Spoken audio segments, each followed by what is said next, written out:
Vicky, sí. por Dios. Por favor. No, se enoja. No, para sumar gente, porque además algo que te iba a decir, vos sos una persona naturalmente activa, porque cada vez que te veo te estás moviendo. Sí. No sos, tu cuerpo te pide acción, no te pide estar todo el día tirada. Si vos estás todo el día, hasta cuando te sentás, es raro verte así, porque claro, siempre me siento, te digo que tenés una gran elongación. Gran elongación, todo. Pero a veces hacer gimnasia solo, sin, viste, vos decís, bueno, no tengo tiempo, te pones a hacer cosas en tu casa, Claro, te compras unas supervise. pesitas y a veces haces las cosas mal. Claro, es verdad. Bueno, tendría que un día ir a enseñarte un poquito así te activas más. Sí. Bueno, hoy le tenemos que hablar de pubalgia, que no es nada más que una tendinitis la pubalgia. Lo que pasa es que es una tendinitis de los músculos que se insertan en el pubis. Y es por eso que cuando hablamos de pubalgia, que es una afección que te da dolor en la zona inguinal o en la parte baja del abdomen, esto se agudiza con el paso del tiempo. Al principio, este dolor se produce cuando terminas de hacer una actividad física donde se encuentran tironeados estos músculos que ahora te voy a explicar cuáles son. Después ya lo empezás a sentir durante la actividad y si ya es un poquito más grave, cuando se va agravando la pubalgia y no la tratas previamente, el dolor aparece antes, durante y después de hacer alguna actividad física. Se da sobre todo en la gente muy deportista, pero también se está dando en algunos jóvenes deportistas que quieren empezar a hacer, ponerle crossfit o algo donde vos estás haciendo mucho más fuerza de lo que los músculos pueden sostener y entonces hacen más la palanca y la mecánica y empiezan con dolor en la zona del pubis o en la zona inguinal. ¿Por qué te digo esto? Hay como una clasificación que se da de la pubalgia en una pubalgia alta, media o en una pubalgia mixta.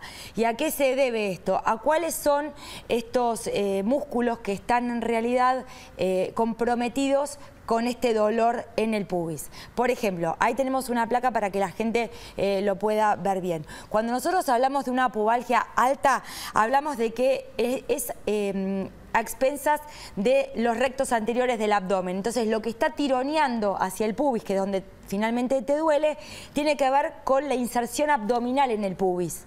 ¿Entendés? Me duele, ya todo lo que decís me duele. Pero esto es importante que el médico sepa de dónde viene, si es alta, baja o si es mixta, porque depende del tratamiento y el músculo que vos después vas a tener que tratar y elongar.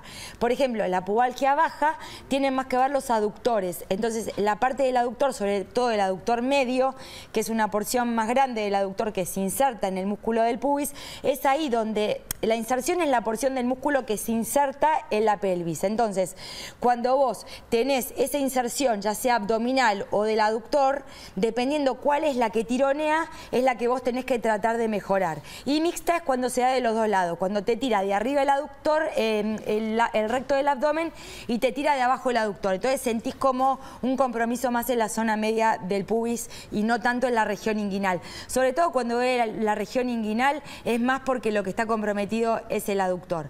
Te decía que esto es importante de diagnosticar, sobre todo de dónde viene la afección, porque entonces vos vas a hacer, además de todo lo que tiene que ver con fisioterapia, kinesiología, radiofrecuencia o algún tipo de tratamiento que te va a dar el kinesiólogo, se hace un tratamiento que tiene que ver, una vez que el dolor pase, con la elongación de ese músculo y el fortalecimiento de ese músculo para tratar de ver cómo uno cambia la dinámica y la mecánica cuando hace la fuerza para no volverlo a lastimar.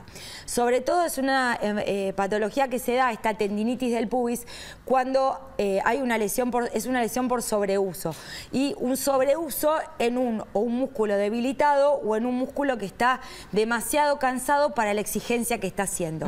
Esto último se ve sobre todo en el alto rendimiento, cuando por ejemplo, por decirte un ejemplo, los jugadores de fútbol tienen varios partidos al mismo tiempo y tienen cierta predisposición a hacer esta pubalgia y no tienen un descanso, entonces se da la sobrecarga de esta zona que está inflamada con como una sobrecarga dentro del músculo que está a lo mejor terminando siendo debilitado, pero no por la falta de entrenamiento, sino por el sobreuso.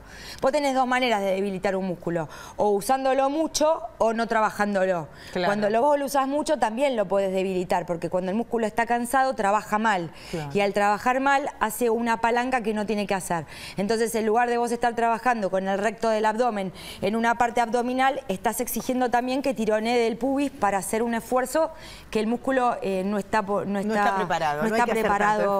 preparado para hacer. ¿Y la pubalgia tiene algo que ver con las hernias? No. No, son cosas distintas. Sí. La hernia más tiene que ver con un debilitamiento de la pared abdominal y no tanto de esto que tiene que ver con la inserción del dolor que produce la inserción del músculo en el pubis. Y tenemos otra placa que te traje para que veas cuáles son las causas de esta pubalgia, que algunas la hablamos. Por ejemplo, la sobrecarga sobre un músculo que se hace un sobreesfuerzo por una práctica diaria del deporte. También puede ser porque vos cuando haces un salto o una caída, ese salto o esa caída que va a ser descompensada, quiere decir que no está compensado con lo que puede aguantar la caída. Vos saltás y una vez que caes sobre un músculo que está descompensado por esto de que no tiene la suficientemente fuerza o está cansado. Por una mala preparación física, que esto por lo general no se da en la gente en el alto rendimiento, pero sí se puede dar cuando una persona quiere empezar a hacer un deporte nuevo con una exigencia mayor de la que está preparado físicamente. Y esto de no haber calentado antes de la práctica deportiva tiene que ver con que muchas veces el calentamiento previo hace que el dolor, por lo menos durante la actividad, no se sienta tanto, y también que el músculo, al estar calentado previamente, no se sienta que ese músculo está trabajando de más en el momento de hacer la actividad, sino que está bien irrigado, que está, digamos, preparándose como tiene que ser antes de la práctica deportiva. Sobre todo también esto tiene que ver, lo último, no solamente en el alto rendimiento, sino en aquella gente que sabe que no tiene el músculo suficientemente preparado para el esfuerzo físico que se va a poner a hacer. Te vuelvo a repetir, por ejemplo, vos empezás a hacer CrossFit y sabes que hace un montón que no estás, entonces, bueno, cuando vos vas a levantar un peso y el abdomen, hace un montón que no haces abdominales. Ponele que arrancó con 15 abdominales. Te hago un descanso y hago otros 15. Claro, pero sobre todo no ponerle peso a un abdomen que todavía no lo podés mover ni siquiera sin peso. Entonces hay que hacer eso, claro. No hay que cargarlo de afuera cuando ni siquiera lo podés mover vos. Cecilia, vamos de a poco para no generar lesión y que después esto termine, incluso hasta en una cirugía puede terminar. En el caso del alto rendimiento, porque si hay algún atrapamiento de alguna parte muscular, para que esto se cure más rápidamente, a veces hasta se llega a la cirugía. Pero bueno, en el mientras tanto vamos a cuidarnos. Vamos a cuidarnos. Siempre prevenir. Y vamos a pasear también.